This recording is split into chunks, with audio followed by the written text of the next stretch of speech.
What is up, everyone? NYKia31 here. Hope everyone is enjoying their 4th of July weekend. I've been spending a lot of time with the Madden 21 beta that opened up. Well, a closed beta opened up. And this is obviously Madden 20 online gameplay. But anyway, I've been pounding away at that, and I've been reading through the feedback on the beta forums. I left my own feedback, which I posted on there and also sent to Mr. Clint, and also following other people's impressions on Twitter. And really, at this point, I'm pretty much all baited out. I've played a couple dozen games of the bad boy, and I've pretty much done all that you can really do with it. There's only 4 playable teams in it. Yawn. Oh my goodness. Oh, yawn. The Bucks, the Chiefs, they threw the Falcons in there for God knows what reason, and the Ravens. That's pretty much it. And all you can really do is play now and play head to head. So I did some play now games, and I played a good chunk of head to head games. And in a beta, you know what you're going to get. You're going to get a little glimpse of the game, obviously, and whatever state it was in, for that beta. And you're going to see a whole heck of a lot of buggy stuff as well. That's just the nature of these things. And all that good people like myself can do is give our impressions, give our feedback as far as what we like, what needs to be changed, and go from there. Now, as far as overall impressions are concerned, as far as positives go, the game moves and looks a lot cleaner. As far as how the game moves, I really like that aspect of it. Ball carrier moves feel good, they feel smooth, they feel clean and responsive, and the game just flows a heck of a lot cleaner. You don't see as much sloppiness in animation transitions, post-play pile-ups, and in tackling animations. Not as many two-man dances going on that you don't have any control of and just kind of pop together. It's really noticeable in receiver route running and DB movement. It's a lot crisp and a lot smoother as far as running routes and being able to move in the open field. I felt all of that was done pretty well. You have room underneath for your receivers to run their routes and get space. They're not being bumped around a million ways and taking a lot of false steps. They're not colliding and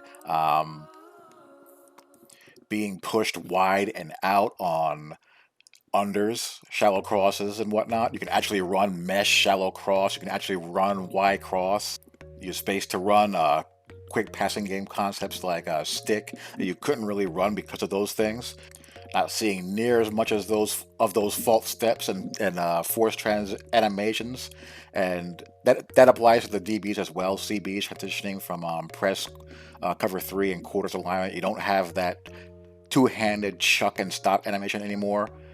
They look smoother when playing that bail out of press, and when they do press out of that zone, it's more of a off-arm, one-handed press where they're still able to get their vertical depth into their outside zone without that chuck and stop animation. So that kind of stuff is really done pretty well.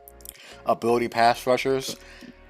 Now they didn't have any edge threat or pass rush elite pass rushers on the teams that we were able to use. You do have guys like Shaq Barrett and Calais Campbell who do have edge threat and pass rush abilities, and Chris Jones as well. I would have liked to have seen the Niners and a guy like Nick Bosa, but alas, we don't have that available to us, or we didn't have that available to us. But the ability rushers that were there, they seemed to be balanced better. I didn't see nearly as many cases of them just destroying and just road grading every offensive line matchup that you get in Madden 20, where you have, in MUT you can have 3 edge rush elites, and they're just steamrolling these 99 overall offensive tackles.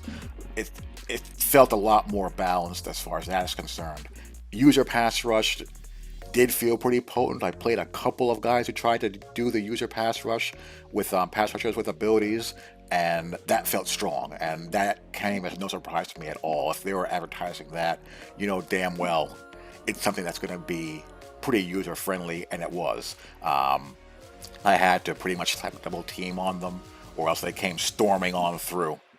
But the double team mechanic on the flip side worked to neutralize that, and I was able to function. So I expect you're going to see at least very early guys dabbling with those manual pass rush controls with the superstar edge rushers and interior pass rushers as well, along with user block hitting with guys who have run stuff abilities on the defensive line. That I can pretty much guarantee you is going to happen early as people try that out and see what it's all about. Especially because, at least based off of this, user control defense is going to be difficult for a lot of people. One of the major points of contention has been user control defenders and the fact that user defense is not nearly as free and as loose as Madden players are accustomed to. The ability to seamlessly change direction and stop on a dime and just buzz around the entire field, that's gone. There's none of that. As a matter of fact, the entire defense feels slow. It feels like the offense is playing at a different speed than the defense, to the point where I kind of think that the defensive players aren't playing to their speed rating. Even a guy like Devin White or Deion Jones feels slow, just when they're just when they're running in a straight line, let alone changing direction. So you can actually finally make users pay if they cheat inside on play action, or they are moving around and they stop. If you are moving with your user control player and you stop, you're a dead man. You are not gaining speed back up again. So it really puts an onus on playing your area, getting your proper depth and width in your zone alignment, and reading what you need to read and making the play accordingly, because you're not going to be able to gamble and bait if this stays like this. Now, my concern is this. I do feel like it's a smidge severe in the sense that I want players that are fast to be allowed to play fast. But I also really like the fact that you have real severe consequences of being wrong with your user defender. If you misplay a run fit, or you misplay a route, or you misread a play, you're not recovering. Simple as that. And I really, really want that aspect of user defense to stay and not be tampered with. But I also believe that the defenders need to play to their natural speed, which I don't believe they're doing. And that leads to a host of problems. Playing defense was very challenging because of this. When you compound that with the fact that you do have a litany of coverage bugs, which I went into and posted as many as I could find. You know how I roll, and I found quite a few. I mean, you combine that, the toned down user, with some real substantial issues with what's going on around you that need to be ironed out, and you're going to have track and meet football out there. Simple as that. Forget about zone blitzing. Those are worthless. I didn't have to set up any protection calls. I mean, you have psychic offensive line pickup, where the tackle can pick up a from depth rusher, and the guard can pick up the linebacker or the next end man over, and the center can come across the formation to pick up a linebacker. It made zone blitzing just a futile endeavor. So if you have that, and if you have some legacy issues with single high safeties and deep sideline reactions and all of that, and some bugs with vertical hooks and all of that good stuff, it's a problem. So that needs to be straightened out. There were some things that I was really pleased to see. Quarters box check from bunch is correct. Um, Palm special check against trips is correct. Quarter solo check needs some work. The solo side corner is transitioning better from man coverage as opposed to in Madden 20. I had to man that guy up to prevent those delayed steps when he's transitioning to man coverage. So stuff like that has been done a lot better. There's still wonkiness there against some empty sets, and there's some issues with seam flats against trips as well, and quarter flats and vertical hooks. There's a lot of stuff that needs to be smoothed out in that regard. And those are really the main things that stuck out to me.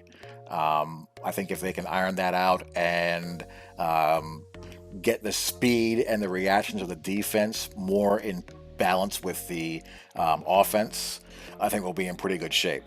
So that remains to be seen. I mean, there ain't a whole heck of a lot of time left. The game comes out in late August, and we're in early July. So you got, about 6 weeks, really, 6 to 7 weeks. So, not everything's going to be perfect. There's going to be still stuff there, and it's a matter of seeing what gets patched, what gets left alone, and then seeing what type of game we have a couple weeks after that. That's just the way things roll. So that is that. I'm all baited out. I've pretty much played it as much as I could play it and seen all that I could see. So that's pretty much it for now. Hope you guys enjoy. I'll talk to you all later. Peace.